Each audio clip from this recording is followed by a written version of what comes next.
सगर, सौदास, खटवांग और भगवान राम के चरित्र का वर्णन। श्री पराशर जी बोले, काश्यप सुता सुमति और विदर्भराज कन्या केशनी ये राजा सगर की 2 स्त्रियां थीं। उनके संतान उत्पत्ति के लिए परम समाधि द्वारा आराधना किए जाने पर भगवान और ने ये वर दिया, एक से वंश की वृद्धि करने वाला एक पुत्र तथा दूसरी से 60,000 पुत्र उत्पन्न होंगे। इनमें जिसको जो अभिष्ट हो वह इच्छा पूर्वक उसी को ग्रहण कर सकती है। उनके ऐसा कहने पर केशनी ने 1 तथा सुमति ने 8,000 पुत्रों का वर मांगा। महर्षि के तथास्तु कहने पर कुछ ही दिनों में केशनी ने वंश को बढ़ाने वाले असमंजस नामक एक पुत्र को जन्म दिया और काश्यप कुमारी सुमति से 8 सहस्र पुत्र उत्पन्न हुए। राजकुमार असमंजस के अंशुमान नामक पुत्र हुआ। यह असमंजस बाल्यावस्था में ही बड़ा दुराचारी था। पिता ने सोचा कि बाल्यावस्था के बीत जाने पर यह बहुत समझदार होगा, किंतु यौवन के बीत जाने पर भी जब उसका आचरण न सुधरा तो पिता ने उसे त्याग दिया। उसके 60,000 पुत्रों ने भी असमंजस के चरित्र का ही अनुकरण किया। तब असमंजस के चरित्र का अनुकरण करने वाले उन सगर पुत्रों द्वारा संसार में यज्ञादि सन्मार्ग का उच्छेद हो जाने पर सकल विद्या निधान अशेष दोषहीन भगवान पुरुषोत्तम के अंशभूत श्री कपिल देव से देवताओं ने प्रणाम करने के अनंतर उनके विषय में कहा, भगवान, राजा सगर के ये सभी पुत्र असमंजस के चरित्र का ही अनुकरण कर रहे हैं। इन सबके असन्मार्ग में प्रवृत्त रहने से संसार की क्या दशा होगी। प्रभु, संसार में दीन जनों की रक्षा के लिए ही आपने ये शरीर ग्रहण किया है, अतः इस घोर आपत्ति से संसार की रक्षा कीजिए। ये सुनकर भगवान कपिल ने कहा, ये सब थोड़े ही दिनों में नष्ट हो जाएंगे। इसी समय सगर ने अश्वमेघ यज्ञ आरंभ किया। उसमें उसके पुत्रों द्वारा सुरक्षित घोड़े को कोई व्यक्ति चुराकर पृथ्वी में घुस गया। तब उस घोड़े के खुरों के चिन्हों का अनुसरण करते हुए उनके पुत्रों में से प्रत्येक ने 1 योजन पृथ्वी खोद डाली तथा पाताल में पहुंचकर उन राजकुमारों ने अपने घोड़े को फिरता हुआ देखा। पास ही मेघावरणहीन शरतकाल के सूर्य के समान अपने तेज से संपूर्ण दिशाओं को प्रकाशित करते हुए घोड़े को चुराने वाले परम ऋषि कपिल को सिर झुकाए बैठे देखा। तब वे दुरात्मा अपने अस्त्र शस्त्रों को उठाकर, यही है हमारा अपकारी और यज्ञ में विघ्न डालने वाला, इस घोड़े को चुराने वाले को मारो मारो, ऐसा चिल्लाते हुए उनकी ओर दौड़े। तब भगवान कपिल के कुछ आंख बदल कर देखते ही वे सब अपने ही शरीर से उत्पन्न हुए अग्नि में जलकर नष्ट हो गए। महाराज सगर को जब मालूम हुआ कि घोड़े का अनुसरण करने वाले उसके समस्त पुत्र महर्षि कपिल के तेज से दग्ध हो गए हैं, तो उन्होंने असमंजस के पुत्र अंशुमान को घोड़ा ले आने के लिए नियुक्त किया। वो सगर पुत्रों द्वारा खोदे हुए मार्ग से कपिल जी के पास पहुंचा और भक्ति विनम्र होकर उनकी स्तुति की। तब भगवान कपिल ने उससे कहा, बेटा जा, इस घोड़े को ले जाकर अपने दादा को दे और तेरी जो इच्छा हो वही वर मांग ले। तेरा पौत्र गंगा जी को स्वर्ग से पृथ्वी पर लाएगा। इस पर अंशुमान ने यही कहा कि मुझे ऐसा वर दीजिए जो ब्रह्मदंड से आहत होकर मरे हुए मेरे अस्वर्ग पितृगण को स्वर्ग की प्राप्ति कराने वाला हो। ये सुनकर भगवान ने कहा, मैं तुझसे पहले ही कह चुका हूं कि तेरा पौत्र गंगा जी को स्वर्ग से पृथ्वी पर लाएगा। उनके जल से इनकी अस्थियों को भस्म का स्पर्श होते ही ये सब स्वर्ग को चले जाएंगे।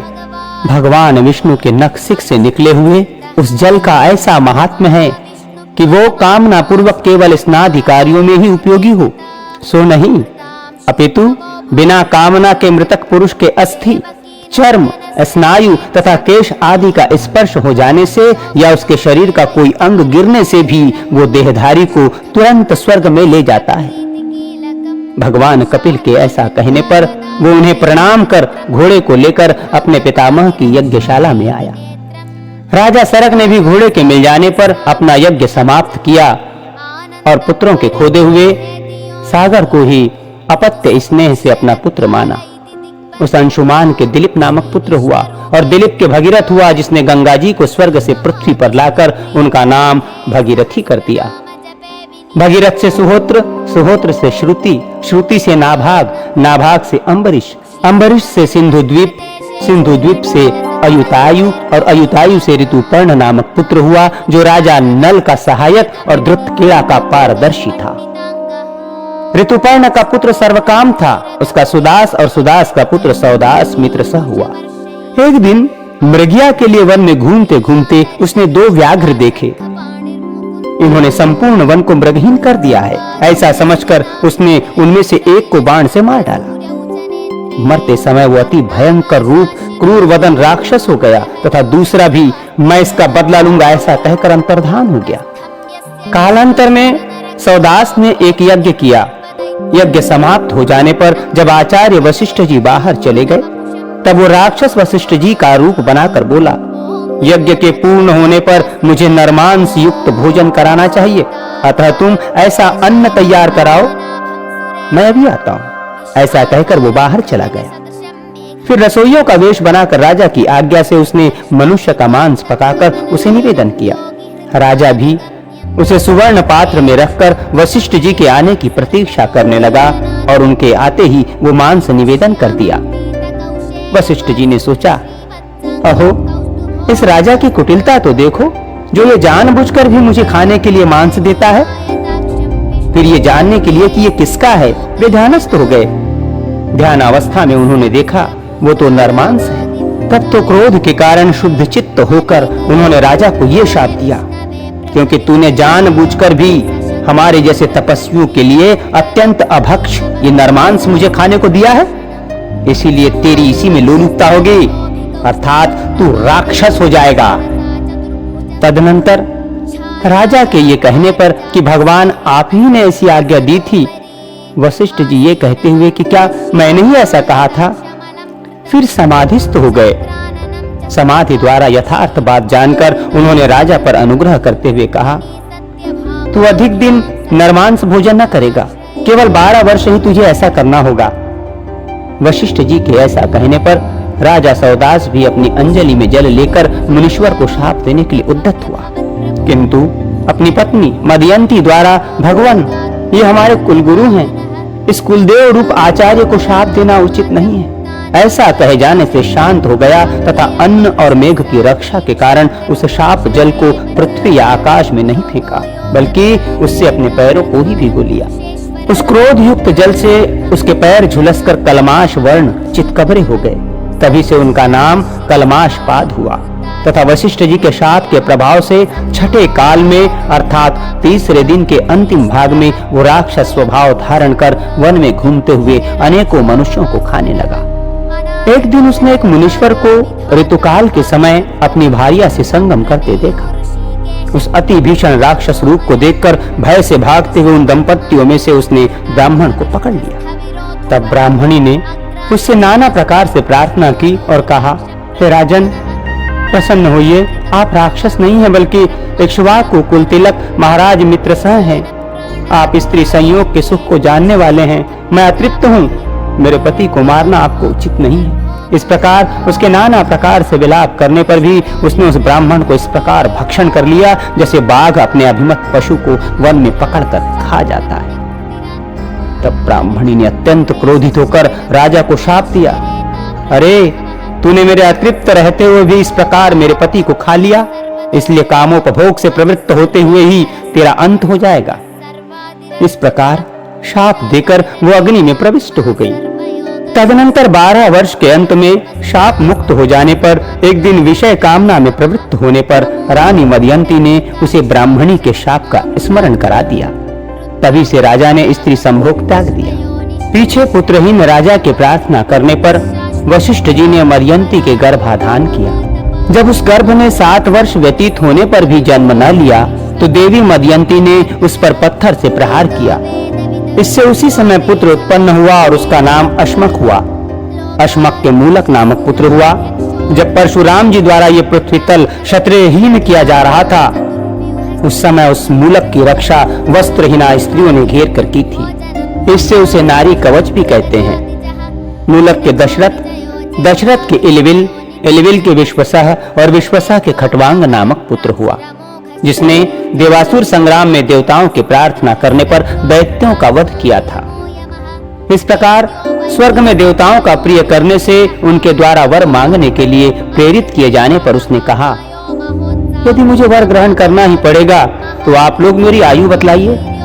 तब देवताओं के ये कहने पर कि तुम्हारी आयु केवल 1 मुहूर्त और रही है, वो देवताओं के दिए हुए एक अनवरुद्ध गति विमान पर बैठकर बड़ी शीघ्रता से मर्त्य लोक में आया और कहने लगा, यदि मुझे ब्राह्मणों की अपेक्षा कभी अपना आत्मा भी प्रियतर नहीं हुआ, यदि मैंने कभी स्वधर्म का उल्लंघन नहीं किया और संपूर्ण देव, मनुष्य, पशु, पक्षी और वृक्षादि में श्री अच्युत के अतिरिक्त मेरी अन्य दृष्टि नहीं हुई, तो मैं निवृत्ता पूर्वक उन मुनिजन वंदित प्रभु को प्राप्त हूँ। ऐसा कहते हुए राजा खटवांग ने संपूर्ण देवताओं के गुरु, अकथनीय स्वरूप, सत्ता मात्र शरीर परमात्मा भगवान वासुदेव में अपना चित्त लगा दिया और उन्हीं में लीन हो गए। इस विषय में भी पूर्व काल में सप्तर्षियों द्वारा कहा हुआ श्लोक सुना जाता है।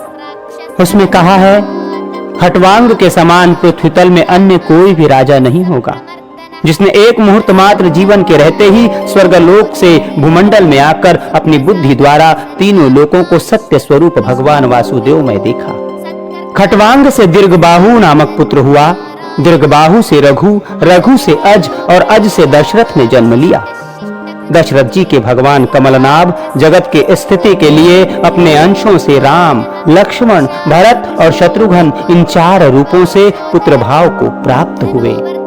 राम जी ने बाल्य अवस्था में ही विश्वामित्र जी की यज्ञ रक्षा के लिए जाते हुए मार्ग में ही ताटका राक्षसी को मारा। फिर यज्ञशाला में पहुंचकर मारीच को वाण रूपी वायु से आहत कर समुद्र में फेंक दिया और सुबाहु आदि राक्षसों को नष्ट कर डाला। उन्होंने अपने दर्शन मात्र से अहल्या को निष्पाप किया।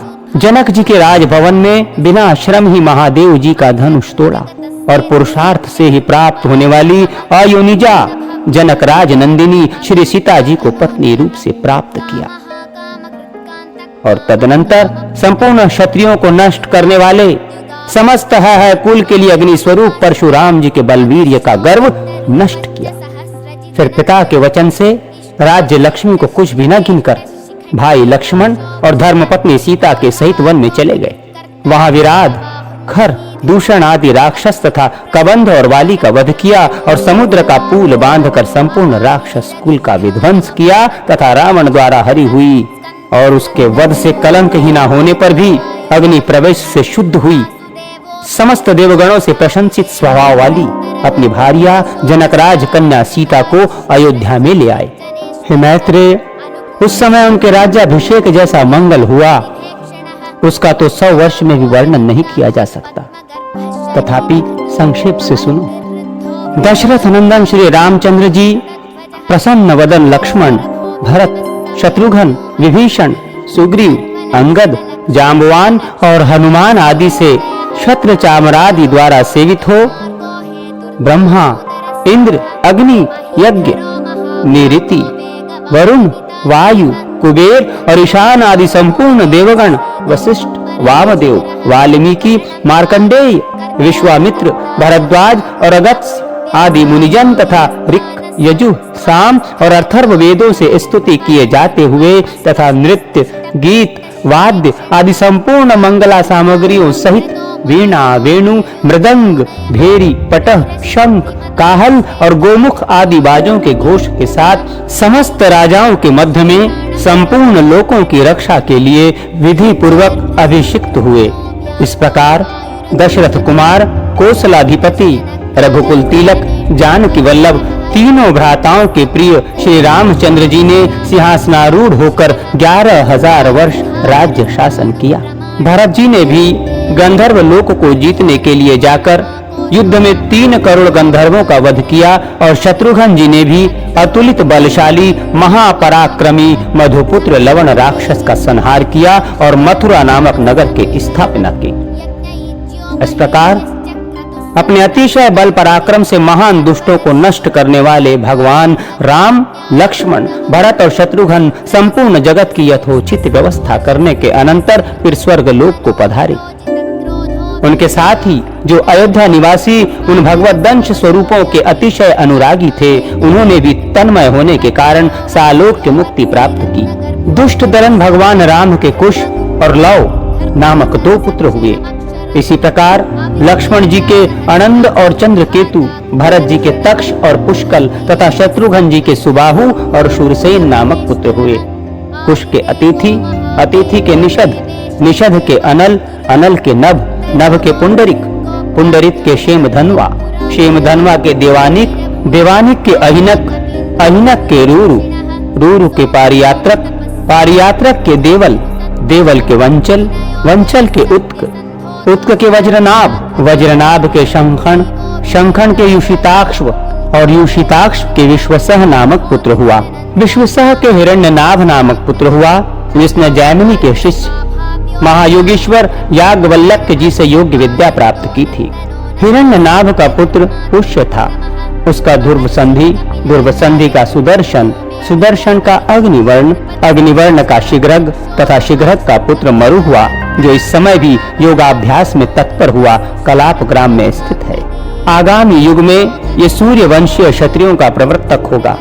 मरु का पुत्र पशुश्रुत, पशुश्रुत का सुसंधि, सुसंधि का अमर्ष, अमर्ष का सहस्वान, सहस्वान का विश्वभव तथा विश्वभव का पुत्र बृहदुल हुआ, जिसको भारतीय युद्ध में अर्जुन के पुत्र अभिमन्यु ने मारा था। इस प्रकार मैंने ये इक्ष्वाकु कुल के प्रधान प्रधान राजाओं का वर्णन किया। इनका चरित्र सुनने से मनुष्य सकल पापों से मुक्त हो जाता है।